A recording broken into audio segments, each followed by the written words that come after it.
kemungkinan besar review film Ghost in the Shell ini nggak akan panjang. Karena gue nggak ingin merampok kenikmatan nonton film ini dari lo. Tapi ketahuilah, gue sudah berpikir panjang, sudah berpikir lama, sudah berpikir cukup mendalam. Sempat berdebat di dalam jiwa gue, tapi gue sudah memastikan Ghost in the Shell adalah film Joko Anwar terfavorit gue. Kok bisa? Ini orang udah bikin begitu banyak film dan filmnya keren-keren. Kala, Modus Anomali, Pintu Terlarang, Perempuan Tanah Jahanam, Pengabdi Setan, Gundala. Banyak lah. Banyak sekali. Termasuk film-film yang dia produseri. Kayak misalkan Malin Kundang, Pengepungan Bukit Duri, gitu-gitulah pokoknya. Di antara semua film ini, yang bagus-bagus semua, kok dia masih bisa bikin film yang ternyata menjadi film terfavorit gue. Semua filmnya itu, istilahnya apa sih, cult favorite ya. Film-film yang sangat mengakar di budaya perfilman Indonesia. Kok bisa? Gue masih bisa ketemu karya buatannya Joko Anwar yang bisa gue bilang, anjing ini sih film Joko Anwar terfavorit gue. Bahkan sekarang perdebatannya udah geser. Apakah ini film Indonesia terfavorit gue? Kata ibu, Bapak seharusnya udah keluar tahun lalu. Tapi karena Bapak sering berantem di penjara, jadi nggak dapet remisi. Maafin Bapak ya. Bapak jangan berantem-berantem lagi ya, Pak. Benar.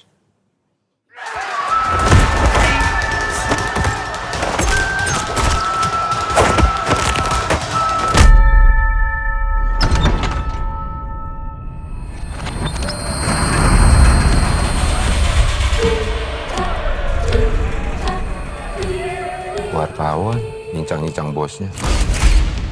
Dia itu? Iya, katanya gitu.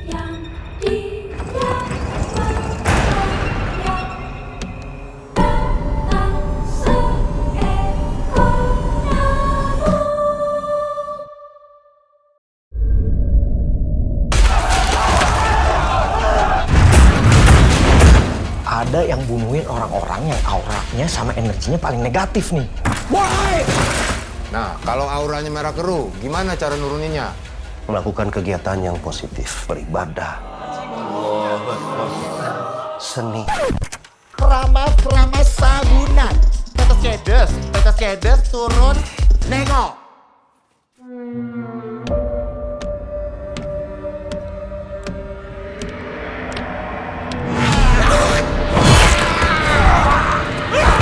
Dimanapun kita berusaha untuk positif, pasti ada auranya yang paling negatif kan? Dan orang itu bakal mati. Gua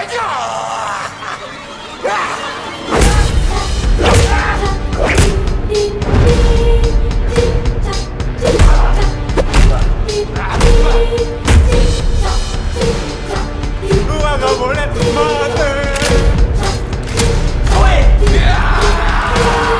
Kamu udah kepala basah. Berenang yang pintar makanya.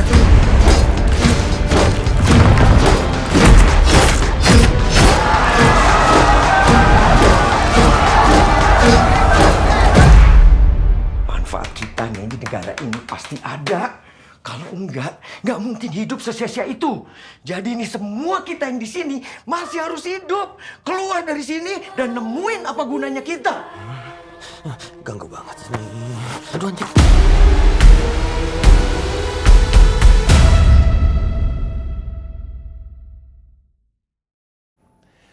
Tentu, kalau ngomongin terfavorit kan subjektif. Di antara begitu banyak film Indonesia, alasan gue suka sama yang ini sama ini mungkin beda. Kayak contohnya, gue coba untuk sebutin secara acak ya film-film Indonesia favorit gue. Gue suka Daun di Atas Bantal, gue suka Cut Nyadin, tapi ini sangat subjektif ya, karena Cut Nyadin film bioskop pertama yang gue tonton soalnya. Gue suka Arisan, gue suka Agak Lain, gue masih berdebat nih agak lain 1 atau agak lain 2. Gue suka Ngeri-Ngeri Sedap. Gue suka Jomblo pertama. Gue suka banyak. Dan seperti yang lu lihat, film-film tadi tuh kayak kesamanya apa ya? Kok ngacak gitu ya? Namanya juga selera kan. Termasuk ini bisa jadi film Indonesia favorit gue. Kenapa? Karena film ini meninggalkan kesan. Jadi gue cerita dulu ya.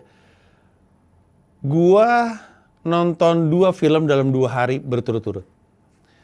Dan ini gue sadar sekali ketika gue ngomong ini mungkin gue akan diomelin ya. Mungkin mendapatkan tentangan atau serangan. Atau mungkin bahkan Joko Anwar sendiri nggak setuju gue ngomong gini. Tapi setelah gue nonton Ghost in the Shell, gue nonton Project Hail Mary. Setelah gue nonton Project Hail Mary, gue bilang sama diri gue sendiri, film ini nggak meninggalkan kesan apa-apa. Bagus filmnya. Kemungkinan besar gue akan nonton lagi. Untuk merasakan kesenangan aja. Enaknya nontonnya gitu. Tapi film ini nggak meninggalkan kesan. Gue bahkan berani bilang, kalau lu mau menginvestasikan waktu lu, 2 jam gitu ya, kurang lebih, untuk hilang, mendingan Ghost in the Shell. Karena walaupun film Project Hail Mary ini tentu budgetnya jauh lebih gede, terus udah gitu lebih mewah, lebih canggih. Tapi dia, kalaupun meninggalkan kesan, nggak sedalam kesan yang ditinggalkan film Ghost in the Shell. Inilah reaksi orang nonton Project Hail Mary. Bagus filmnya. Ini adalah reaksi orang nonton film Ghost in the Shell.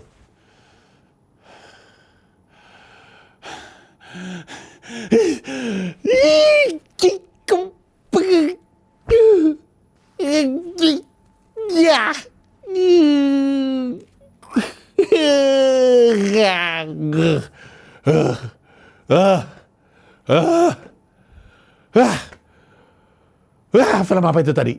Nah gitu. Itu adalah respon orang habis nonton film Ghost in the Shell. Bagus atau enggak secara teknis, kita biarkan orang lain untuk berdebat. Tapi apakah itu film meninggalkan kesan yang mendalam atau tidak, gue cukup yakin iya. Tapi ya, disclaimer, film ini film yang begitu kuat karakternya, lu antara bilang, anjing ini film gila gue suka banget, atau besar kemungkinan akan ada orang yang bilang, duh gue gak suka film kayak gini. Kemungkinan besar. Kalau lu sama gue satu selera, kan lu kan mungkin ngikutin karya gue ya. Lu ngikutin YouTube gue kayak apa, lu ngikutin stand up gue kayak apa. Lu ngikutin begitu banyak karya-karya gue, sehingga lu punya gambaran si Panji ini seleranya seperti apa. Kalau kita sama seleranya, harusnya lu suka. Harusnya lu suka film Ghost in the Shell. Kita sinopsis dulu. Gue gak akan cerita lebih dari yang diceritakan di trailernya. Tadi udah gue mainin. Intinya ada penjara. Ini juga salah satu yang menarik adalah film ini dari awal sampai akhir tidak ada karakter perempuannya. Laki semuanya. Mau itu kecil, mau itu tua, laki semuanya. Itu aja sebuah tantangan. Bikin sebuah film yang laki semuanya, tapi bagus gitu. Nggak ada unsur cintanya, nggak ada unsur romans sedikit-sedikit pun, nggak ada ruang untuk feminisme, mengambil hati kita dengan lembut, nggak ada tuh. Tapi filmnya bagus. Dan nggak kerasa seksis gitu. Ini film terlalu menjual kelaki-lakian gitu. Nggak kayak gitu juga. Jadi film ini settingnya penjara. Di penjara ini ada banyak orang. Dan orang-orang ini masuk penjara dengan alasan masing-masing lah. Suatu hari ada tahanan baru. Sejak tahanan baru itu masuk, orang-orang mulai meninggal secara misterius. Belakangan ketahuan, orang yang meninggal secara misterius ini punya kesamaan. Orang yang auranya buruk, mati. Sehingga orang-orang yang ada di penjara ini mencoba untuk A, menghindari punya aura buruk, dan B, mencoba untuk mencari tahu, ini siapa yang membunuh ini. Hiburannya adalah dari bagaimana orang-orang ini mati. Harus gue akuin ya, ini Kamensi ini sungguh ciamik dalam memancing rasa penasaran. Alasan nomor satu. Yang membuat gue pengen nonton film Ghost in the Shell adalah lu tau kan poster mereka semua cast mereka cowok-cowok ini lagi di penjara ngelihat ke atas, semuanya nggak ada satupun yang miss, nggak ada satupun yang jelek, semua respon horornya bagus banget, semua orang ini ada semua rame-rame gitu semuanya, mau itu Morgan Oy, mau itu Lukman Sardi, mau itu Abimana, mau itu Danang, mau itu semuanya lah. Semuanya. Semua orang yang ada di jajaran itu ngelihat sesuatu yang mengerikan sampai-sampai responnya horor. Gue lihat satu persatu posternya. Habis itu gue berpikir, lihat apa sih mereka? Itu satu-satunya alasan kenapa gue pengen nonton film Ghost in the Shell. Mereka lihat apa? Dan terjawab dengan begitu gemilang. Yang membuat kita bilang, pantesan kayak gitu. Penjara kan bukan tempat untuk orang lemah ya. Yang masuk penjara juga bukan orang lemah. Antara orang yang kasar, keras, gila. Sekarang bayangin, pemandangan macam apa yang bisa bikin orang yang tipikalnya seperti itu ketakutan. Nggak mungkin orang sangar kan? Nggak mungkin sekedar orang mati. Namanya juga penjara, mereka juga kerja bikin orang mati mungkin kan. Tapi apa sih yang mereka ngelihat, sengeri apa pemandangan di depan mereka sehingga semuanya responnya kayak gitu. Itu yang paling bikin gue penasaran. Anjing emang Anda Joko Anwar. Dan itu terbayar dengan tuntas. Oh, pantesan aja, gila sih. Jadi itu. Film itu akan membawa lu menelusuri seluruh keriangan untuk nonton film itu. Selanjutnya, berikut adalah perasaan-perasaan yang muncul karena nonton Ghost in the Shell. Satu, ngeri. Karena memang filmnya itu, gue gak tahu bahasa Indonesianya apa ya. Tapi gory, G-O-R-Y. Apa tuh padanannya? Pokoknya mengerikan filmnya, mengerikan. Jadi nonton itu tuh ngeri gitu. Ngeri aja gitu pas ngeliat, oh my god. Ngeri gitu. Terus yang kedua, takut. Takut karena suasana yang dibangun tuh menakutkan gitu. Dengan setnya, dengan pergerakan kameranya, dengan pencahayaannya, dengan musiknya, semuanya tuh ngebangun nuansa horor gitu. Kayak kita, aduh takut nih, aduh takut banget lagi. Terus pas ngeliat sesuatu, aduh takut. Ada takutnya gitu. Tapi juga ada kagumnya. Nonton film Ghost in the Shell, anjing sih. Fuck lah. Anjing keren nih film nih. Fuck, keren. Tai. Keren itu, kagum. Kagum dengan kemampuan penyutradaraan Joko yang tentu mendikte actingnya para pemain. Kan diarahkan sama Joko ya. Kagum sama kemampuan Joko dalam menciptakan sebuah adegan. Kagum dengan penceritaan dari Joko Anwar. Kagum dengan world building Joko Anwar. Ini semua menurut gua ranah penyutradaraan Joko Anwar. Sehingga, dan sebenarnya banyak yang mengagumkan ya. Banyak yang kita bisa bilang keren gitu. Kayak dari sisi set desain artistik keren, acting keren, casting directornya jago, keren, semuanya keren. Salah satu yang keren dari film ini adalah bahwa setiap orang sebanyak itu ya, semuanya punya fungsi yang spesifik, perannya jelas dalam penceritaan. Jadi nggak ada yang cuma ditaruh untuk ngisi, walaupun banyak. Coba lu pikir-pikir, pemerannya kan banyak tuh. Setiap individu itu punya peran yang penting. Jadi nggak ada yang sia-sia. Nggak ada yang nggak perlu, nggak ada yang nggak penting, nggak ada yang membosankan, karakternya nggak ada yang nggak menarik. Semuanya menarik di situ. Tiba-tiba gue inget beberapa adegan. Ini kaget sendiri, takut saya. Tapi semuanya bagus banget, mainnya bagus banget, top notch. Abimana bagus banget. Danang bagus, tapi emang dia cocok tuh main karakter karena orangnya kurang lebih kayak gitu ya. Sama, gue lupa lagi namanya, maaf ya. Yang aktingnya paling bagus tuh gue lupa namanya, tapi ada salah satu karakter di film Ghost in the Shell tuh dia yang kayak punya penerawangan. Nah itu mainnya bagus banget. Lukman juga bagus mainnya. Pokoknya kagum lah. Terus satu lagi, reaksi yang muncul adalah lucu. Gue justru kagum dengan lucunya. Kok bisa ya, film sengeri ini lucu banget. Lucunya Joko Anwar lah, lu tahu Joko Anwar kan lucu banget lah. Gue bingung ngeliatnya, anjing. Fuck lah nih orang. Kenapa nih film lucu banget ya? Gue sih udah pasti akan nonton. Prediksi gue nonton mungkin minimal 3 kali. Gue suka banget nih film. Kalau gue ada waktunya, gue sih pasti bakal nonton lagi nih. Pas ini tayang di bioskop, gue pasti akan nonton lagi. Dan setelah itu, gue kayaknya akan nonton lagi. Gue kagum sama filmnya. Kagum aja, tau kagum. Gue kagum sama filmnya. Kok bisa lucu banget tuh filmnya? Lucu banget lah. Gue gak bisa mendeskripsikan, karena nanti gue akan merampok kenikmatan nonton itu. Beneran dah. Sebenarnya segelintir kelucuan atau aspek kelucuannya atau setupnya ya, kalau misalkan kita ngomongin joke, setupnya tuh udah kelihatan di trailernya.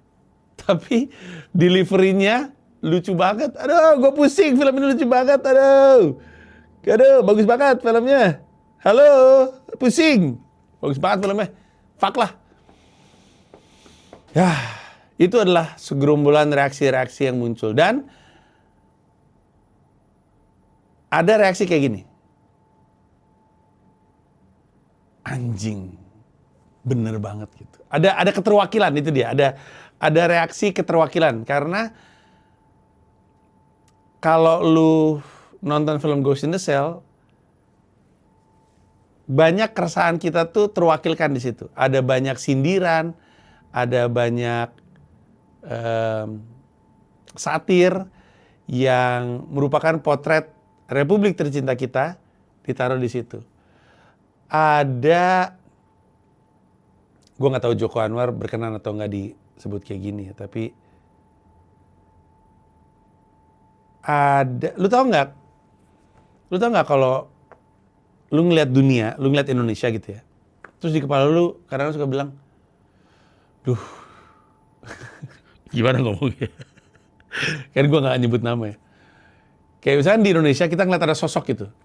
Terus kita sebel banget sama ini sosok. Terus kita bilang, bisa mati aja gak sih lu gitu.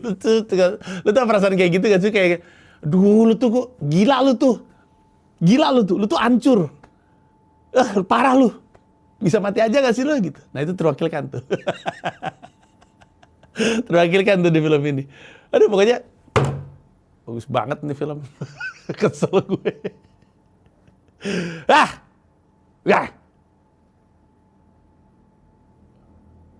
Bagus banget guys, bingung gue. Bagus banget. Kalaupun ada satu yang membingungkan dari film ini adalah dan ini mungkin jadi negatif ya. Joko Anwar itu bisa bikin sebuah dialog yang realistis banget. Kayak luwes banget, kayak sehari-hari banget. Tapi ntar di adegan-adegan lain kok kayak kaku banget dan nih gitu. Kayak ada dialog-dialog di filmnya Joko ini, yang ini, tapi bukan cuma di sini, di film-film lain dia kayak gitu juga. Ada dialog di filmnya Joko ini yang saking anehnya, dugaan gue itu ditulis sedemikian rupa sehingga ketika dialih bahasakan ke bahasa Inggris nggak aneh. Itu dugaan gue. Atau ketika dia nulis, naskahnya ditulis dalam bahasa Inggris terus dialih bahasakan ke bahasa Indonesia karena aneh dialognya. Yang mana aneh karena dia bisa bikin naskah nggak kayak gitu. Karena di dalam film yang sama ada dialog-dialog yang, nah ini realistis banget emang kayak gini orang ngobrol. Tapi ntar ada adegan-adegan, aneh. cara ngomongnya gitu. Tapi itu kayaknya satu-satunya kekurangan, dan mungkin bukan kekurangan juga, cuma bikin ngerasa aneh itu barusan. Tapi di luar itu, film bagus banget sih, bingung gue. Film bagus banget.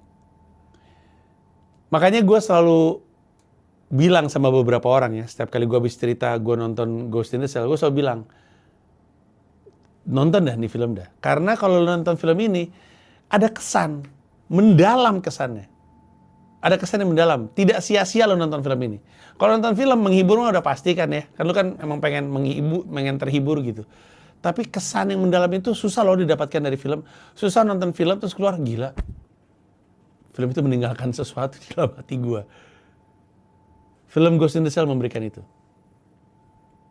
Gue pengen bikin lagi review nanti. Mungkin kalau udah agak entaran, kalau gue bisa ngajak Joko atau cast yang lain ya, gue bisa ngobrol lebih detail soal adegan-adegan nanti setelah film ini tayang agak entaran gitu. Karena gue gatel banget pengen ngomongin adegan-adegan. Cuman kalau gue ngomongin adegan-adegan udah pasti harus entaran lah setelah lu nonton. Ya, setelah gue nonton 2-3 kali baru nanti gue bikin lagi yang lebih spesifik ngomongin adegan. Biar nggak, ini sebagai sebuah review film tuh bermanfaat nggak ya? Gue lagi mikir. Apa yang gue ungkap coba dari film ini? Kayaknya nggak banyak yang gue ungkap dari film ini. Tapi kalau gue ungkap nanti ganggu. Gue bukan khawatir spoiler. Enggak, film Indonesia mah, plot mah begitulah. Pasti setia dengan teori dan ekspektasi penonton. Yang gue takutin itu adalah membuat lu kehilangan kenikmatan nontonnya. Karena film itu enak banget untuk dinikmatin. Ya, gue tuh kalau nonton film ya, gue tuh nggak pernah khawatir keluar untuk kencing. Apapun, gue nggak khawatir untuk keluar untuk kencing atau keluar untuk beli cemilan lagi. Karena gue tahu gue akan nonton film ini lagi. Tapi yang ini gue khawatir, nggak pengen ninggalin. Saking gue sukanya. Bukan karena gue takut nggak ngerti ceritanya, enggak. Karena gue suka. Saya tidak ingin kehilangan momen. Gue mau ngasih apresiasi nomor 1 kepada penyutradaraan, yaitu Joko. Gue mau ngasih apresiasi nomor 2 untuk pengambilan gambar ya, DP-nya. Jago banget memotret adegan. Gue mau apresiasi sama musik. Gue mau apresiasi sama set. Tapi terlebih nomor 1 mau gue apresiasi kepada casting directornya. Dan directingnya sih, ngarahin pemain-pemainnya. Bagus banget. Yang bikin, kan gini ya, kalau lo ngeliat trailer, tulisannya written and directed by Joko Anwar. Tapi yang bikin jaminan mutu adalah sebenarnya pas lo nonton tulisannya written, directed, and edited. Nah, itu trisula itu dilakukan sama Joko Anwar, jaminan mutu tuh. Yang nulis dia, yang ngedirect dia, yang ngedit dia, jaminan mutu. Kalau gue nggak salah ya, karena gue diundang ke gala premiernya, dan seingat gue sih gue ngeliat itu. Nonton guys, bagus nih film, tonton ya. Menurut gue bagus. Tapi seperti yang gue bilang, ini produk yang berkarakter banget, dan ciri-ciri produk berkarakter adalah antara orang suka banget atau orang nggak suka banget. Gue bisa membayangkan sih, ada orang yang jijik, geli, males nonton ini, ada aja pasti. Tapi saya tepuk tangan untuk Joko Anwar. Kayaknya segini aja reviewnya, silakan ditonton. Gue akan rilis ini sebelum tanggal tayangnya. Tayangnya kalau gue nggak salah 16 April. Itu berarti Kamis kayaknya, 16 April. Gue akan tayangin hari Selasa tuh, nggak tahu tuh tanggal berapa. Silakan ditonton. Semoga benar, dan kalau udah nonton balik lagi ke sini dan isi lagi kolom komentar. Bang Panji, gue nonton waktu hari Selasa. Sekarang nih hari Sabtu atau hari Minggu, gue bisa nonton filmnya. Gue setuju sama lu. Gitu kurang lebihnya. Ya, kasih tahu di kolom komentar. Itu aja dari gue. Terima kasih banyak. Thank you. Bye-bye.